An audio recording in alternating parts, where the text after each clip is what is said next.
This is Still a Part of Us, a podcast where moms and dads share the story of their child who was stillborn or who died in infancy. I'm Winter Red, and in this episode of advice and encouragement from a lost mom, I chat with Georgette, whose daughter Amanda was stillborn, possibly due to a cord accident.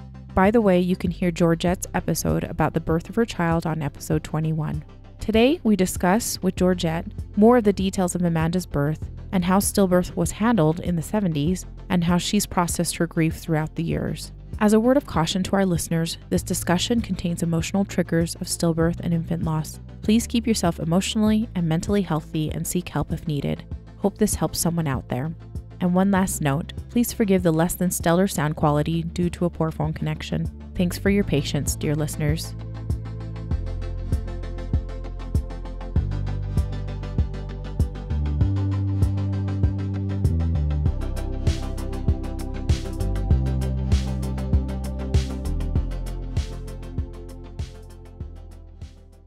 Welcome once again, Georgette. Thank you so much for telling your story of Amanda earlier. If you didn't hear that episode, just jump on over and pick up her episode that came out just right before this episode. So thank you, Georgette, for coming on. Welcome to this episode. Thank you so much, Winter, for having me. Now, appreciate it. I'm so grateful that you were able to come on today. I do want to ask a few questions about the birth story a little bit more because Sure. I loved how you told that story. It was beautiful. It was in a storytelling form, and you have actually done a little bit of storytelling in the past. And so let's just jump into a couple of questions I had. Sure. So the doctor didn't even want to let you No. see her.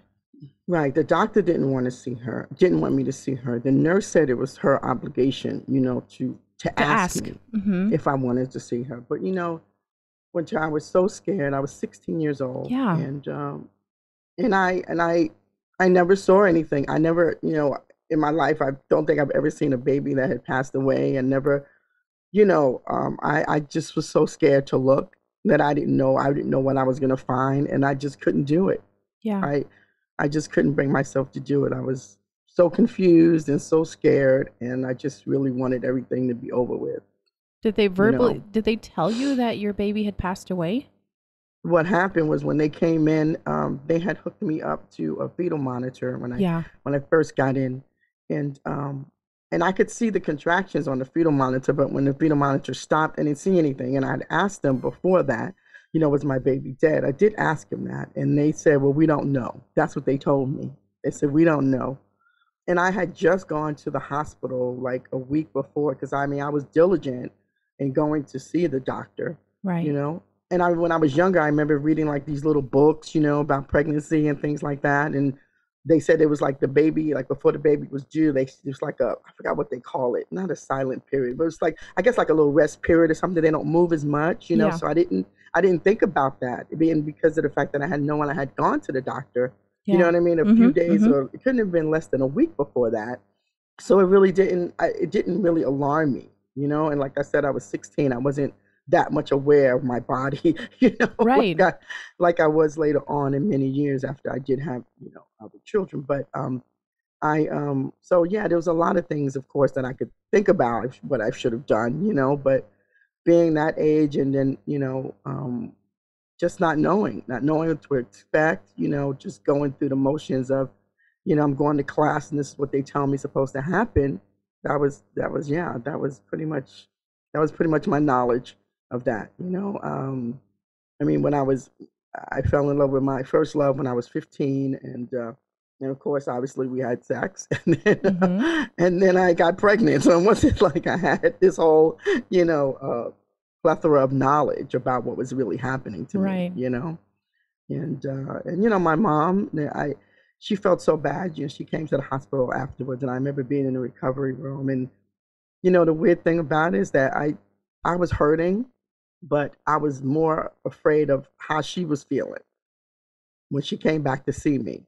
Why was that? When she walked in the recovery room with me, her and my aunt, and I couldn't even speak. All I could do was shake my head, and she was she looked at me kind of puzzled, and I just shook my head and started crying, and she was, my mom was just done. She was I felt so bad for her. It's not like I didn't feel bad for myself, but for some reason I just felt worse for her, you know? Yeah.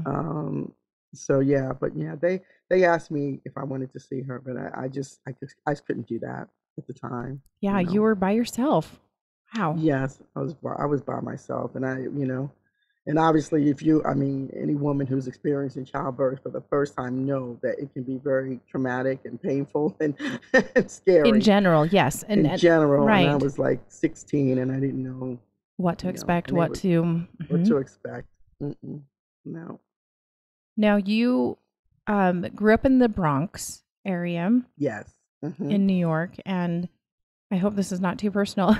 No, it's not. um when you became pregnant and started to Hmm. show, were you pretty ostracized, or how was that? No, I didn't find myself. I didn't feel I was ostracized at all. I was just going into. I think I was finishing up my ninth grade. I think, Mhm. and just going into high school. And I remember that we went and looked for other classes for me to go to because they did say they had like some classes for young girls who were pregnant. So Oh, okay. I was going to attend those sessions. I don't know why I didn't start. I don't Yeah. know what made me not start, but I know that they said that they were sessions that I could attend. But I do remember not going back to school Mhm. um, just before I had the baby. And I know what it was. I think the process of me getting into it wound up taking longer than I had expected. And Yeah. so I wasn't due until June, and so I wouldn't have been in that class. You know what I mean? I wouldn't Yeah. wasn't able to really get in by that time. Gotcha. Okay, that makes sense. Yeah, but I mean, like, as far as my neighborhood, anything, no. As a matter of fact, I had a girlfriend who was pregnant, like literally along with me. Oh. Um, and the weird thing about it is, was she wound up having her baby, and her baby was a girl, and we were friends for many, many years. So that was very interesting. The dynamics of that was really strange. Did you feel I guess did you feel awkward, or did At she feel first, I awkward did. after? Maybe when Yeah, you hung out? yeah. I think she felt more awkward than me, Mhm. because she was the one who had the baby, and but I didn't. It's interesting because I think because nobody really talked about it as much that I was never in the conversation with it all the time. It kind of became like I mentioned in the stories that no one talked about it, and I didn't either. So Yeah. I kind of just went on. It kind of just pushed it aside and went on with my life. In the beginning, yes, when I saw the baby, I was really sad. Um, but I don't know. I built up this. I don't even know if it was a wall. I just built up this idea in my head that that I could still have more babies Mhm. because of my age. Yeah. So it didn't. That's the only thing that I could reference that back to because I remember when I was in the hospital, they put us in rooms. They didn't have a separate room that I remember of people who just had miscarriages, right, or just had stillbirths. We were Mhm. still in a room with other people who had Yeah. babies. And I remember a woman who was 30 something. She was 32, 33, I think, when I met her back then. Of course, to me, that was an older woman. Mhm. Yeah. I was 16, Twice right? your age, yeah. Twice my age. And I remember she did have a baby, and the baby did pass the next day. Oh. And I remember how, devastating she was. And I remember us talking a lot. And I remember in my conversations with her, I could hear myself thinking, well, at least I can have more babies. It was weird. It was me thinking, oh, because she was that age, maybe she couldn't have more babies. You know Yeah. what I mean? Yeah. But back in my child age, I was thinking, well, you know, wow, but I could still have more babies. You know what I mean? I'm Yeah. young enough. Yeah. So I think that was my way of dealing with that situation Yeah. you know, that it wasn't like the end for me, that I could still have more babies and then I could still, still have a different life for myself. That's kind of where my mind started thinking, Hmm. you know. And it could have been, like I said, for me to just block out what happened and to just try to move on, because nobody else was talking about it. It was Or nobody for me acknowledging it. to engage in Mhm. right conversations or acknowledge what happened. So What I just shoved that in the back of my mind until many years later. hmm. What did your mom say when she came back to the hospital with your auntie? Yeah, she just cried and they left the room. Like she just started crying, and then they left. And then when she finally got herself together, she came back and she said, how sorry she was that, that I wasn't bringing home a baby. She didn't ask me. I don't think then and there she asked me what happened. I don't remember, but I know eventually I did ask the doctor, and they said that she got caught up in the umbilical cord too many times. Really? It wasn't even like around her neck or anything. It's just, I guess she just got so tangled up in it that it cut off oxygen. Oh. And come to find out, which was the scariest part, and this is many years later, I had like literally, well, I mean, they did tell me, but I didn't think about the depth of what that meant for me. But I did find out she was dead for like 2 to 3 days. Oh, okay. Yeah. And so when they broke my water bag, it was brown. Oh, and that's when they kind of maybe knew something was up? Well, they knew something was up, I think, once they did not get a fetal heartbeat on the monitor. Okay. But I guess they didn't know the extent of how long it happened. Mm. So obviously when they had the fetal monitor on, they didn't find Amanda's heartbeat. Right. And so they kept moving it around, and they couldn't find anything. Were you worried about it? Did they say anything about that to you? Mm-mm. They just said to me, although they did say, well, we can't find the fetal heartbeat, but we're going to move it around, and then they inserted it in again and stuff like that. And then that's when I asked the nurse, I think, or the doctor, I said, is my baby dead? And they said, no, we don't know for sure. That's what she said. Oh. She said, we don't know for sure, but we think everything will be okay. But by that time, I was already having really bad contractions. Right. And so then by that time, I was started to push, and they wheeled me in. Okay. But I think that they knew, but they didn't tell me. Yeah. And then when when they bust the bag, and the bag was brown, I guess telling from that, they assumed that it was a longer period of time.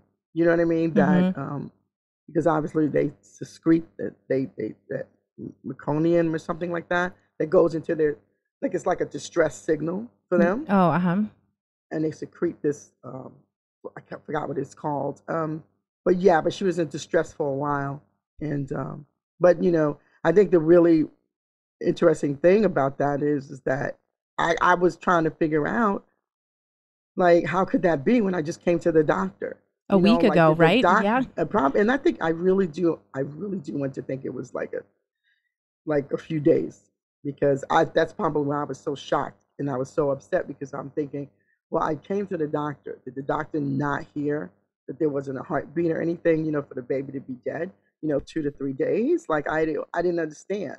Yeah. I just didn't understand the time frame on that. Why did that happen? And I could have died. Yeah. Because it was poison. I could have died that day too. Yeah. So, yeah, it was, yeah. Now, Georgia, I want to just go back really fast to your pregnancy. Like, how was Amanda in your womb? Like, was she pretty active, or?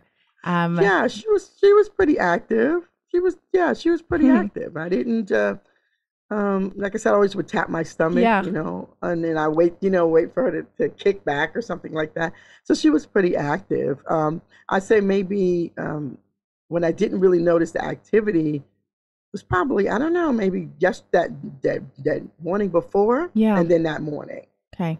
So I didn't really notice her moving around as much, for sure, at all. But like I said, I had read something, that said, oh, before you give birth, the baby has like a rest period. At least that's what I believed I read, because I was reading books, when I was, you're trying to get prepared. I was pregnant. Yeah. And I thought it said that there was a rest period. So I didn't really think about, oh, well, she's not moving, let me tell the doctor. And because I had gone to the doctor, you know what I mean, like a few days before, and I was fine. Yeah. You were fine. Yeah. Georgette, will you also give us a little bit of context in how long ago Amanda's birth was? Wow. I mean, you don't have to 1976. That was many years ago. Many years ago. So 1976. I'm curious, because I know that some of our listeners will be curious about this too.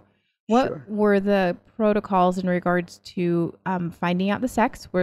Could you find out the sex at that time? And then did you go and get ultrasounds, or I'm just kind of trying to figure out how the back then, checkups. 1976. Yeah, I'm just curious because I don't remember an ultrasound at all. Now, Mhm. they may have been doing them, but I don't remember receiving one at all. So I didn't know the sex of the baby until she was born. Mhm. If that was offered to me, I don't remember. I remember going to birthing classes, but I don't remember them saying, "Hey, we can let you know what the birth of the baby is." If they did, I probably chose not to do it, Yeah. but I don't remember that. I definitely don't remember that to be the way it is now. You know, Yeah, it's very like you different could say, now. "Oh, I want to know, right? I want to know what the baby's sex is," and like, "Okay, come in here and we'll figure that out." I do not remember that at all. No, and I don't have any ultrasounds or anything like that. Tell me what the baby was until I had the baby. And in the meantime, I mean, if you didn't know, did you have some names picked out? You mentioned that Amanda was something you chose quite a bit later, many, many years later, in Right, fact. many years later. And I think that I had, oh, let me think. Well, if I had a boy, it was going to be named after his dad, which was Mhm. David. Mhm. And a girl, I think I had Nicole initially. Mhm. I think that's, but I think it was honestly. I think it was, yeah, it was Nicole. It was Nicole. Yeah, it was Nicole. David or Nicole. So depending on what the baby Right, ended up being right. when hmm you gave birth, and that's what you would do, Right. right? Yeah, David and Nicole. Yes. And then the reason that I don't know why I did not change why her name her name changed because when I was pregnant the last time, Mhm. recently, Mhm. of course, more recently, Yeah. 20 something years ago. That's recent in Yeah. my It is. my It is. time frame. But I was going to name I had chosen the name Amanda. That name just really rang for me so much. If I was going to have another girl, I really wanted it to be Amanda. Yeah. And I had time to think about it. Back then I didn't, you know, when you choose your baby's names, you really put a lot of thought about it into it. Yeah. When I was 16, it was like it's going to be her dad's name, or I just liked Nicole. I liked that name. It Mhm. wasn't any, I didn't sit there, scribbling 15 names, looking on the internet for names. You know what I mean? Like the process Yep. that we go through now, right? I didn't do that. And my thing was like, I just liked the way Nicole sounded. I didn't know anybody named Nicole. I just happened to like it. And for me, it was like, well, I like the name Nikki. So I thought, oh, it'd be a nice, cute little nickname, Little pet name. Yeah. Uh-huh. Right. That was the choice, the way I chose that name. So this time when I had opportunity to think about choosing a name again, I was more thoughtful, you know what I mean? And I don't want to say it in like I wasn't thoughtful before, but I think I had um, more, many years later to think about a name, Yeah. what I would have liked it to be. Mhm. And Amanda was just really something that I really wanted to have to name a daughter of Mhm. mine if I had another daughter. And since I didn't, and then I chose to just name the daughter that I did have, Amanda. I think that's perfect. hmm Now you mentioned your first love that and Yes, how did he take everything? I know that he has passed on in yes, he's our passed previous on. conversations that we've had. hmm And hmm so he's passed on. So how did he as far as you know how did he take it? Like how Well, it was really devastating for him. The other thing was that he was in the service. He had literally just turned 18, Mhm. and he was in the service. Oh. So yeah, so I would go see him um, when he was in boot camp, I think. And when he got out of boot camp, so we were still on the phone, pretty much. We were still Yeah. talking on the phone Mhm. when this happened, and his parents contacted him. So I didn't speak to him until I got home, Oh. until after it happened. And it's so funny, I just I think about how times have changed. I used to have this little donut shop down at the corner of my block, Mhm. and and that's where I would go make my calls, and I would put all my coins in there. It's gonna sound so funny to some people who are gonna be listening to yeah, this. but the thing is, it's like, oh, you're painting such a perfect picture. So go ahead, keep going. So that would be how I would contact him. We would like before we left, we would like he would give me a time or whatever. We'd have like a time schedule. But of course, I had already spoken to his parents after I had gotten home, and so they had he knew I was going to call him, and so I went down to the donut shop literally, and yeah, and put my coins in, and we talked, and we just literally, I mean, because there was barely nobody in the donut shop half the time, and I'm not trying to be funny when I say this, but there were mainly cops in the donut shop. Let's be real, there really was in my neighborhood. So, and it was really quiet. It was early in the morning, and I contacted him early in the morning, and we just cried. He was really, really hurt, and we just cried, and I, told him what happened. Yeah, so. Then he eventually, he came home like a week or so after that. Yeah. So just, yeah, he was really devastated. He was really hurt because he was really a good dad. It's so funny because he actually, we stayed together from, I was 15 when we met. We stayed together till I was 22, 23. And so my oldest son now, Adam, he is, that's his child too. Yeah. So he was a really good dad. Before he passed away, I would take Adam to see him all the time. Even when he was really sick, he'd always ask me to take Adam, took him to Disney. I mean, he always wanted to spend time with him. So, for this short amount of time that he was around, he was a really good dad. And so I know him having children was something that, he really wanted to have happen. Yeah. But yeah, we were really devastated. And, of course, when he got home, we got a chance to, be together and just, mourn and just be together, but again, we were still both very young then too, and so I really, honestly, when it happened, I just looked at it as being something, well, maybe I could do something different with my life, because I looked around my neighborhood and, people were having children, and when was I going to be that way, having children and just staying, in my neighborhood and just raising children, so I took that for me as an opportunity to do something different with my life, and go back to school and, do that kind of thing. That's amazing. So you guys were together for several years after that. And your first son was also born in that time. And then right. Did you guys talk about Amanda with each other often? And did you ever bring Amanda up in front of Adam, your son? Did me and David we talked about the baby, yeah, a little bit, especially after I found out I was pregnant again. Yeah. Oh yes, I'm sure. We talked about it, and we were a little bit afraid in the beginning.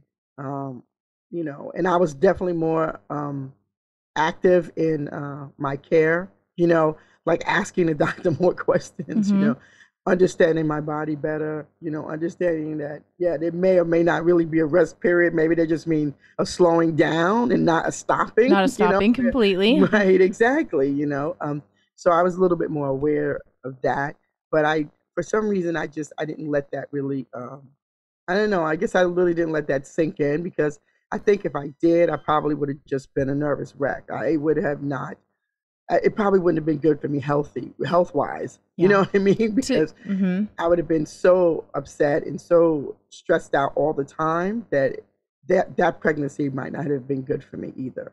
Yeah. If I ever let myself get to that point. Yep. Stress can do things to you and your baby. Exactly. And so yeah, we talked about her, because we always wanted to know what she looked like.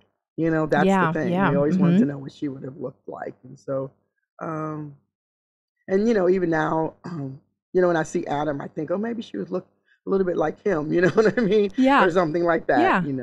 Yeah. So, but then did I talk to Adam about it? I did. Years later when he was much older. He knew that I was pregnant before, but that was pretty much the extent, like I said, because even then, I still wasn't really sharing the experience with him or with anybody. Right. And that didn't happen until like about 4 or 5 years ago when I did the storytelling. He was actually at the storytelling. Yeah. Can And you, expound a little bit more on this? Because I love this story actually a lot. So I did what they call the transformational storytelling. I had a friend who did an event, and she talked about her father him passing away. And so the storytelling it's really centralized around grief, right? How do you deal with that? How do you move forward? The process that you're going through when it's happening. And so I was not planning on telling my story at all. I mean, that was just something that happened to me. And, when I would speak to people and we talk about miscarriages or stillbirth, I'd say, oh, I had a stillbirth when I was 16 and, when I was 8 months pregnant. And that would be the extent of my story. I would never really go into anything. And so I happened to see her do the storytelling. Who's a great friend of mine. Her name is Kim. And she did such a phenomenal job. It was a one-woman show. She talked about how her and her dad, they got along and then they didn't get along, and then she wound up being the person who was with him, just before he passed. And so she spent, a couple of days with him and, was dealing with her own issues of, a father-daughter relationship, plus being the one there caring for him while he's going through this. And so her storytelling was so phenomenal, Winter, that it's like you have these friends and then you see them in their brilliance and you're amazed at how amazing they are. Isn't that so cool? It's so invigorating to watch that. Yeah. It's so cool. And she was so great. I mean, oh my God, the storytelling was just so beautiful. So of course, we had tissues everywhere. So after she finished the story and after it ended, I just heard this voice inside me say, you have to do this. And I was like, who are you talking to? Like, do this like in front of people? Like no. And so it was so powerful. I had to call her up the next day and I was like, we got to go to lunch. And I told her how much I admired what she did. And I said, I really want to do what you did. I have to do what you did. And she was like, really? Do you have a story? And I said, I have a story. And she said, okay, but I'll meet you at your house. And she walked me through my story. And it was worse. It was just awful because it's the first time I told literally anybody about how scared I was. And that was the interesting thing for me. Like I told her what was happening, but for me, I think the interesting thing for me was I did not even know how scared I was. Until you vocalized it to her. Until I vocalized it. Wow. And how alone I felt and just so, oh, it was just, wow. It was really, really heavy. And so she says, I want you to do this story. And so we prepped for like months. And it was two other women who had two different stories. So we get to and this was a story in a theater in front of people on a stage. And so I'm like, can I believe that I'm telling this story in front of people? I was so scared. But I got through the story. And my son was in the audience, both of my children, because I did have another son 10 years later after I had Adam. So but I was remarried. I mean, I was married again. And then I had Corey. So they were both in the audience. And my oldest son got up. At the end of the storytelling, we decided we wanted to be really intimate. There's about 35, 40 people there. And that they could ask us questions back and forth, how the process was, a little bit about our story, how did we feel when we started doing this? How did we get past, all of our fears, stepping out and doing this? And so all these little questions. And my oldest son came up and he stood up and he said, I want to thank everybody for sharing their stories. He said, but Mom, he said, I know you told me about the baby. He said, but I never knew what you went through to have her. And he said to me, I just want to ask you a question. And I was like, yes. And he says, how did you get the courage to have me after that? And yeah. Everybody was just crying because it was such a profound, question from him. And, it's so weird because I don't know. I think for me, the reason that I found the courage was because I just knew everything would be okay. I can't even describe how I just knew that. Because I guess part of me is because I just had to block out all the fear that I had from going through this process. all the fear that I had. And when I remember, but I do remember when I was 8 months, I was really scared. Yeah. I was really scared. I was going to the doctor every week, and I talked to the doctor, and then they monitored me. And the funny thing was that I actually had a midwife in this with Adam. Mm-hmm. So my whole experience with him was so different. You know, um, I just felt that I had people who cared about me as far as being in the hospital. I was in a maternity center. I knew a lot of those people. I worked there. I got to choose my own midwife. You know what I mean? So it was I think it was a whole more nurturing environment for me. Mm-hmm. So I felt more nurtured. You know what I mean? So I think that took away a lot of the anxiety, and the nervousness that I would have experienced by not having that Yeah. situation for myself. And like I said, I studied more. I learned more about my body. I was able to tell them what I had went through, so they were kind of more, I guess, on alert as well for Yeah. me. Which is great. You know what I mean? Mm-hmm. So I think that really helped me so much. But I do remember when I was 8 months, I was really, really scared. And I mean, I was tapping away. I was tapping my stomach. Are you there? Like, Are you there? all How the you doing? time. Are you there? You know? But it wasn't as overwhelming, Yeah.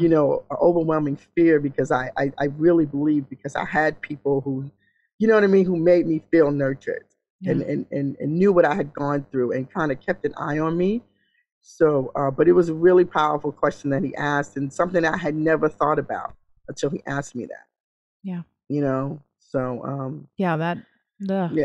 It was, I have several friends who have lost and then they went on to have a baby afterward, and it's fraught with anxiety and yes, just fear, but then also, like, you just have hope too that yes, everything you will be have to. okay. Yeah. You have to, because at the end of the day, there's only so much you can control. Yeah. As much as we hate to hear that, there is only so much you can control. Yeah.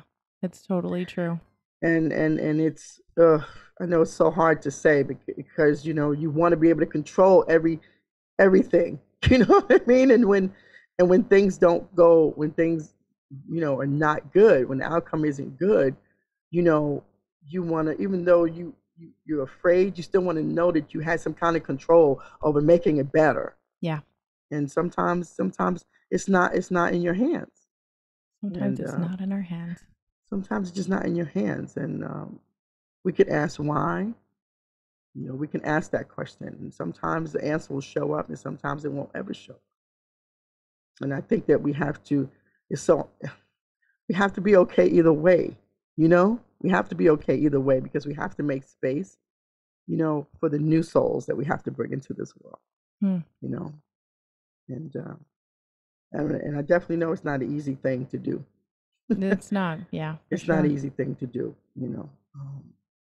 It definitely isn't. But that's why I'm so excited about your shows, because you give people opportunities, to be able to share their fears, and to share what happened to them, and to share stories, of people who have gone through that, people who are still in it.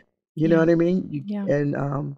And to let them know that they do have somebody that they can reach out to, or that they can listen to, and know that it'll be okay. That it'll be okay either way. You'll get, when you're going through it, you never think you'll get through it. And when you get through it, trust me, you still get through it. It just, it's amazing. You still go through it. Yeah. Mm-hmm. It's amazing what your body could do, what you do, because you're like, yes. I can't believe that I've gone through all of this. And right. That you've gone through all of this, and yeah, I mean, I kind of think, when I mentioned before, when I was doing the story, and I was saying, that I always wanted to know what it means, and we always want to know what it means. Like, why are they there, right? Why are they conceived? You know what I mean? Why are we going through this? But I think for me, and I think each individual person has to have find that answer for themselves. For me, just like I said, I think that she was really conceived to give me the resilience and love and the strength that I needed for all these things that I have to challenges in my life. Because if I didn't go through that, I might not have been able to go through anything else. I don't know. You know, if I didn't go through that, I might not have the strength to go through the rest of my life or these other Right. things that have shown up in my life. You know, so a lot of times I don't think it's that um, that life is there, but it's there for so many reasons. Yeah. All these You know what I mean? experiences. Yeah. All these experiences Right. It's so experiences, right? are So shaping us and making us who we are. right. You know, I mean, I'm not saying it's like, oh, okay, now I got that answer. It's so easy. It's not. But you Mm-mm. know, it's Mm-hmm. but you learn to understand more of why that was, and because it's always for something else. You know. Yeah. So you're 16. I'm just trying to also kind of think of how you were after, because I can imagine how hard that must have been when nobody was talking to you or Ah, acknowledging. You had Amanda in June. Is that right? May in In May. May, excuse me. May. And then the summer was happening. You Yep. know. Mm-hmm. And then did you just go back to school in the fall? No, I didn't. I didn't go back to school Okay. in the fall. I stayed home for probably about another 6, 7 months. And Okay. then I didn't want to go back because by this time I was going to be going into 10th grade, almost Mm-hmm. 11th. And Mm-hmm. I didn't want to go back to ninth grade. I was like, that's not no. So I took my GED, Oh, eventually, and I got my high school diploma that way. good. And then I started working. Yeah, I started working, and I worked in my neighborhood for a little bit, and then I started working downtown in Manhattan, and I kind of got a sense of a different type of life, Yeah. you know, Yeah. beyond where I grew up. And like I said, I loved my neighborhood. I Mm-hmm. loved playing games. I had friends almost in every, because it was like 5 buildings along 138th Street between Mm-hmm. Cypress and St. Anne's, right? It was like five buildings. And so I had friends in like every building. So, you know, so I think that's what kind of got me through it. Because even though we didn't talk about it, I still had people to connect with. That's good. I still had friends. I still played outside. I still, um, I still did those kind of things until, like I said, until I went and got my GED, and then I got a job. And so that changed me a little bit because, I was working now, Yeah. and Mm-hmm. I was, in more of an adulthood type of, Yeah. situation. Yeah. But in the beginning, it was because of my friends, and, being 15 or 16, they're not going to, they just didn't ask me too many questions. We just kind of started off where we left off at, Yeah. pretty much. And it's so funny because I remember talking to my cousin. She's 7 years younger than me, and I was talking to her about the storytelling before I started doing the storytelling. And even when I was telling her about doing this interview, because we talk almost every day, Oh. um, she said to me, she said it was so funny when that happened. She said, because she was really young. She probably was about 7 then, I Yeah. guess, six Mm-hmm. or seven. And she said she remembers my mom and her mom coming back to the house crying, just Oh. like crying. And she kept saying, what happened? What happened? And they wouldn't talk to her. Hmm. And then she realized that when I came home and I didn't have the baby, she said, but I was so young. She said, she said, even when she got older, she wanted to ask me. Yeah. She said, I always wanted to ask you, but I was always afraid to ask you because I didn't know how you were going to be. Yeah. I didn't want to hurt you by asking you. Mm-hmm. She said, so I never asked you. And this is like recent. We're like grown women, you know? Yeah, that's interesting. Like even the culture back then, right? I mean, Mhm. it was very a taboo topic, right? You didn't, Right. and she was also trying to be considerate of you. Like she didn't want Right. you to be sad. Right. She didn't want to hurt me. She didn't know how I was going to feel.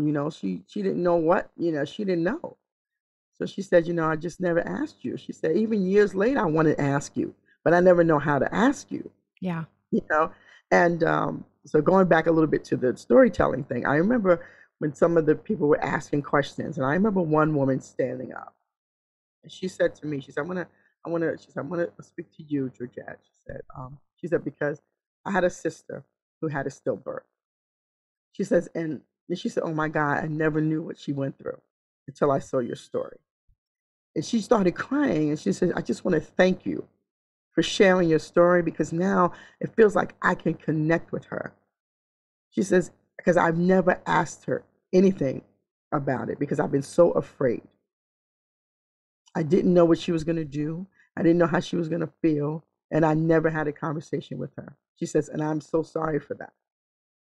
She said, but because you shared your story, she says, now I can go and I can talk to her. Because even if I'm not directing it to her, I could say, hey, I heard this woman, Yeah. share this story. So it would be a connection where maybe now her sister would be able to open up. Yeah. And she was so happy that she came, which I That thought was interesting because I thought my story would not be a story that, most people can relate to. Everybody else had different stories that seemed to me so much more common. You know what I mean? Yeah. Like, Mm-hmm. yeah, they had story about their, empowerment, or maybe they had an abusive spouse or whatever it may be. I thought, okay, well, yeah, that happens, right? People do talk about that sometimes. So you can see how that would relate. But never once did I think the person was going to stand up and say, wow, I can connect now with somebody because of what you're sharing. Yeah. Isn't that amazing when you start vocalizing it, that you've experienced this, and all these people come out of the woodwork. Right. It's it's crazy. And you're like, this can't be happening to this many people. It's right. it's devastating to think, but also like it feels a little bit less lonely when you're surrounded by others who have, suffered this. I mean, I would say that that's how we met.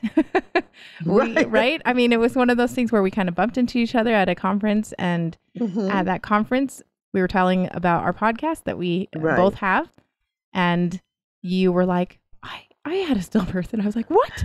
We need to talk. And we bonded because of that. So yes. And that's why I'm just so excited. I'm so happy.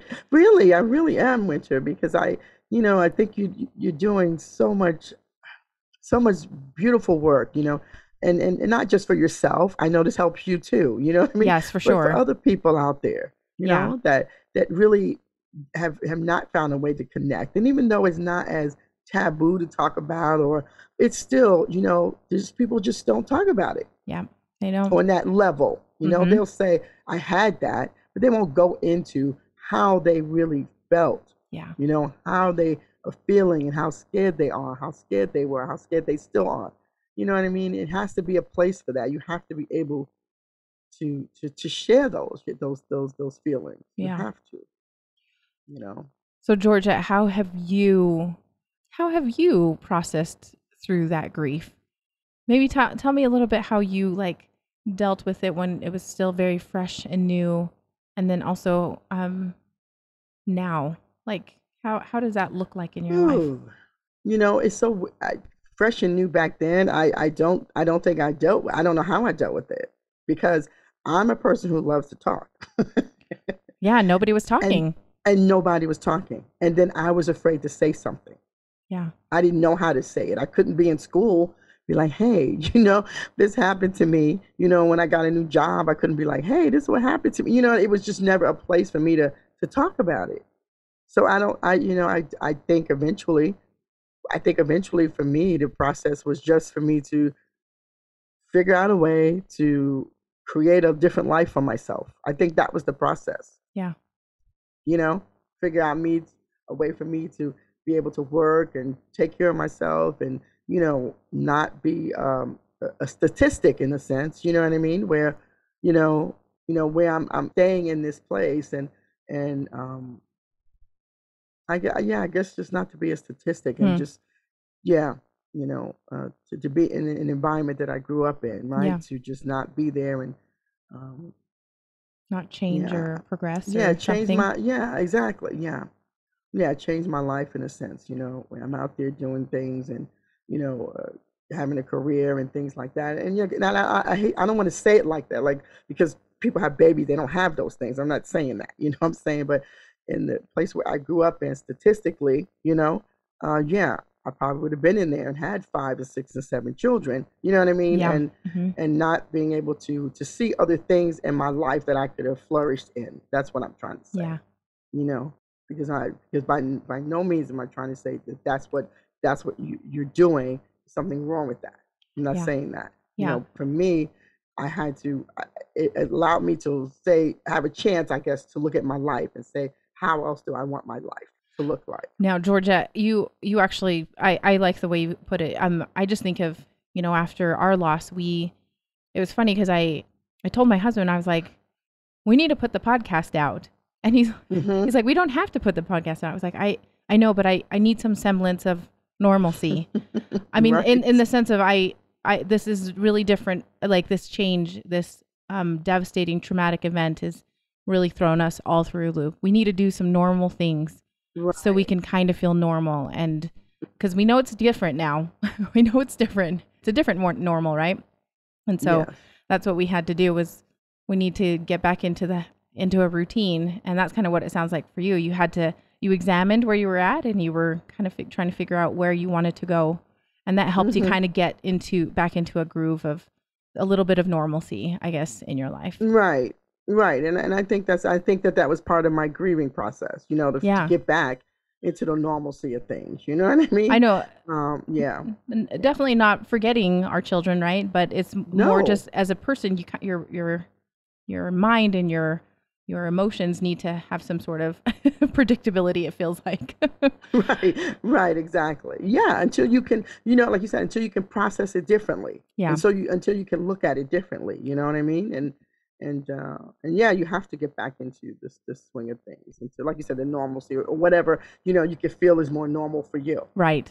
You know, and how I process it now is doing what I do. Which is You know, great. I know. well, Yeah. yeah, I think that's wonderful that you are telling the story because I think there's something soothing and cathartic about talking about it openly and with no judgment. And so you've told your story once, Mhm. last fall. Was it last fall? No, I told my story about 3 years ago, Oh, about was it three, three four years years ago? ago. Okay. And then And I've you're, been really wanting to do it again. And my friend just talked to me about 2 months ago and said, "Hey, do you want to do this again?" Because she had some stuff she really needed to do again. yeah. And she works like I said, she works in the grief area in general. Mm-hmm. And I was like, yes, I am open to doing that. So we will be doing that in next May, I believe, That's which is wonderful. interesting. I think it's next May in Dallas. So yeah, we're gonna do me and her. We're gonna do our own storytelling again, and um and then probably do it in Atlanta where I live at. I've been wanting to do it here for a Yeah. while. Mm-hmm. Um, and it's funny because I have some friends who are like, "Why are you doing this? Oh my gosh, it's so painful. Like, why would you keep doing this? Why would you keep?" But it's. I mean, yes, of course, it's hurtful. I think it is painful, but I don't. I do it so I don't have to live in that pain all the time. You know what I mean? That's so I do interesting. it Uh-huh. so I could, so I could, so it could pass through me. You know what I mean? And uh, and I know that it's part of who I was. It's not who I am. You know? Yeah. Yeah. What a cool celebration. Georgia, I'm gonna make. Would it be okay if I put that information for your show in May in the show notes? I don't know. Yeah, and man, as soon as I get more information, if you want Okay, to update it, you can. Yeah, perfect. that'll Yep. be great. I'll do Okay, that. that's great. Yeah, just I'm sure we have some listeners down in that area that may find themselves able to attend, and Oh, that would be that would be wonderful. kind of cool. Yes, So that'd be pretty cool.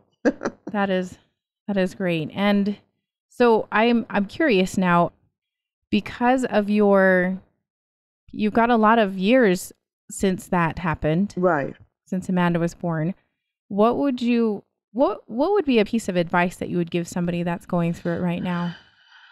I mean, it was kind of a while ago, and with a little bit of wisdom behind it, I'm sure you have some good stuff to tell us.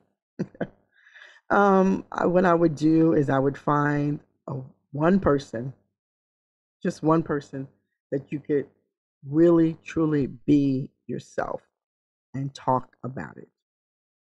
Talk about it. As much as hurtful as it is, talk about it. Yeah. Because I think the longer it stays within you, the longer it locks you in to not having a life, not creating a different life for yourself. Mm-hmm. You know, and it may be that one friend. It may be your recorder. Nowadays you could do so many things. You can just turn the recorder on and talk. Yeah. You Yeah. don't even have to listen to it. You know what I mean? If you want to, you can. But find that one thing, that one person, that one avenue for you to share. Because that is so important. I think that is just like the most important thing. You have to share this. You have to get it out. And I know it's going to be hard. Trust me. When I had to do my story and keep repeating it over and over, it took me up until we had 3 months to get this ready. And I literally couldn't tell my story until 2 weeks. I couldn't even say it out loud to myself, so I could, so I could get the cadence of it and all of that Right. stuff until 2 weeks before, because it was just, I just knew I was going to go through some stuff. Yeah. You know? Yeah. You're basically processing through some of that grief way later. Yes, over and over again. Yeah. So I when I say I understand, I totally understand. Yeah. But I think it is so important, because you just need somebody to hear what you've been through. You need to express what you've been through to somebody. Acknowledge that it happened, basically. Acknowledge that it happens. That's right. Acknowledge that it happened. And acknowledge your feelings. And because that's the thing. Yeah, it's so easy to bottle things up and keep it under wraps and act like it doesn't happen. Yeah. Doesn't happen. You're fine. It's not fine. You're not fine. You're not fine. And you don't want to break that. You don't. Yeah. You need, because there's so many ways to break down. And just like you said, physically, it will just tear you up physically. Yeah. And it's so funny, because that's probably why I used to have anxiety. I had bad anxiety when I was growing up, and I didn't know why. And I think that had a lot to do with it. So I used to have panic attacks and anxiety attacks, and I didn't really realize until much years later, you know what I mean, that stemmed from that. Yeah. From me not being able to express myself, especially a person who loves to talk. Yeah. And so, yes, I know some people may be thinking, well, I don't really like to talk a lot, but you need to talk this out. You need to, and that's really my only advice I could really share, and my only wisdom that I have found is just, if you just find somebody, one of your best friends, just say, I just need 2 hours of your time, to just share what I've been through. And the person that is not going to be there to judge you, just going to allow you to do that. Because when Kim allowed me to do that before I told my story, I can't tell you how a blessing she was to me. Yeah. To just sit there and hold my hand and just let me cry and hurt, because that's what it was.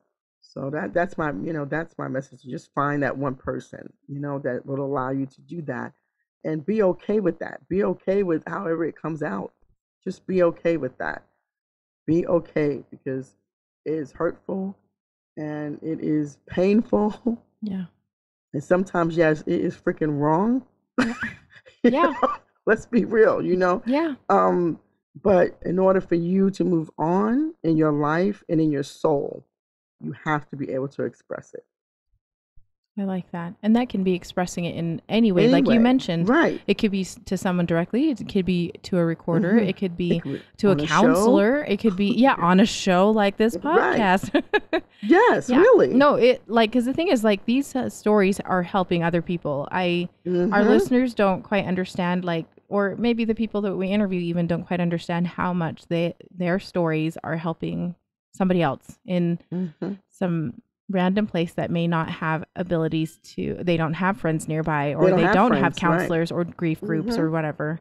So it makes a huge difference when you can express what happened to you. Yeah. Yeah, it really does. It really does. So that would really, because that's, and like I said, I didn't even really get over it until I was able to express, and that was 40 something years ago. I might not have said to myself, oh yeah, this happened because of that, because I didn't do it, but I knew it was there. I know it was tearing me up inside. If it wasn't, I really would not have told Kim I needed to tell this story. Yeah. And it wouldn't stop. It just kept coming. It's like I had to do it. No matter how scared I was, I kept saying, but you have to do this. Like literally, there was no other way around it. I had to go through it. There's a little... Trust me, you don't want to wait till you get 50, 60 years old. If you don't have to. I'm just saying. Yeah. Get through that. It might be holding you back, so... Yes. It might be holding you back. It might be holding you back, Yeah, it might be holding you back. And I think what it'll help to do is that, especially for people who want to have other children, I think it helps in that sense, because when you hold things in like that, you don't understand how you're going to affect that other child by not grieving. Yeah. You know what I'm saying? For your past child.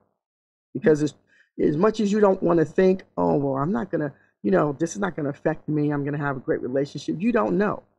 Because you may be upset, you may be jealous, you think this, why is this one here? Why is this one? I mean, so many, because you just go through so many emotions, and so many things.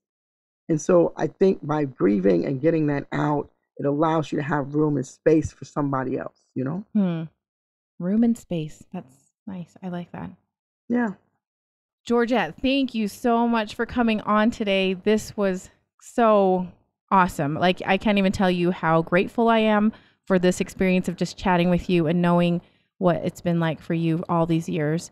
And to talk about Amanda, like what a wonderful legacy you've left for her. Oh, thank you so much, Brenda. I want to say thank you so much for having me too, and just also just to be able to have this space for other people. I think it's a brilliant thing, and I just love what you're doing. Oh, so thank you. You're so sweet, but thank you. I really, I know that our listeners will be so grateful to have this particular these episodes, because they're very special. Now, Georgette, I mentioned earlier that we met at a podcasting conference, and I want to let people know what you do. And so do you want to tell us a little bit what you do and what your podcast is? Because I want them to know about where to find you. Yes, I do a podcast. It's called The Dynamic Life Show. And it really is about inspiring stories, inspiration and transformation, really, through words, stories, and conversations. I love having conversations with people, as you can see. Yes, and you are so good at it. It's awesome. It's just, she's a natural, you guys. Thank you.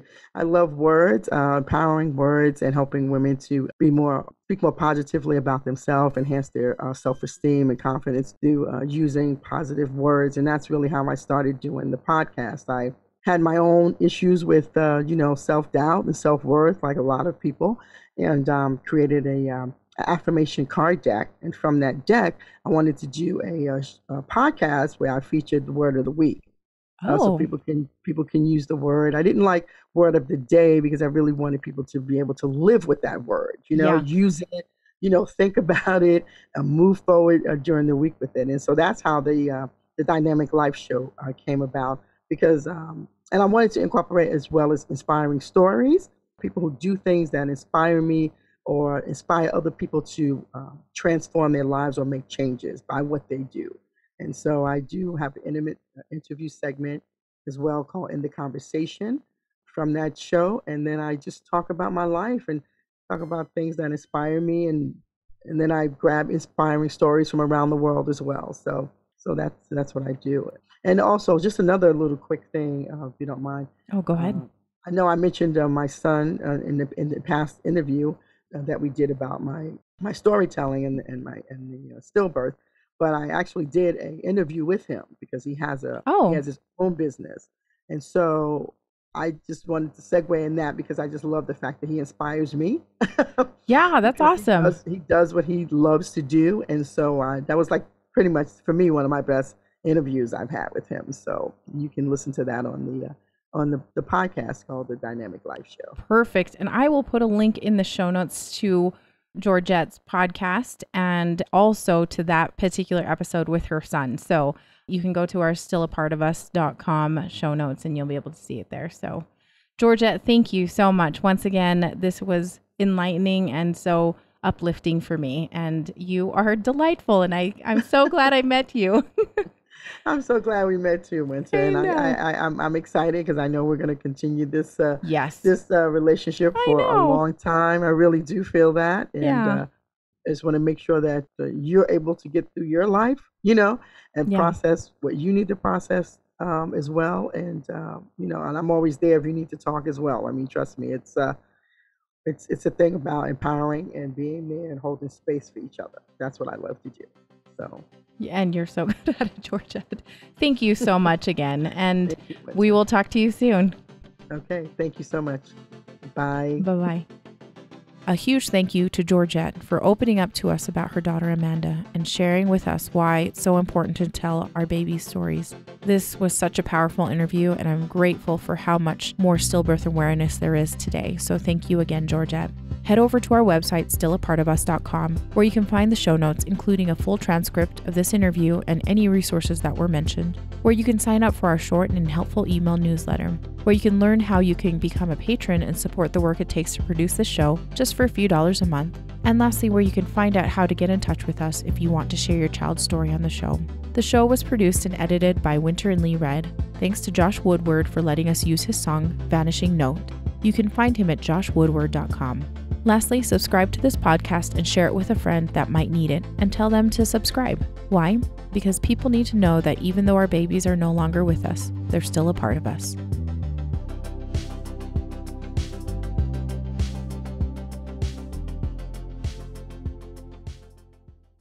A computer once beat me at chess, but it was no match for me at kickboxing. Emo Phillips.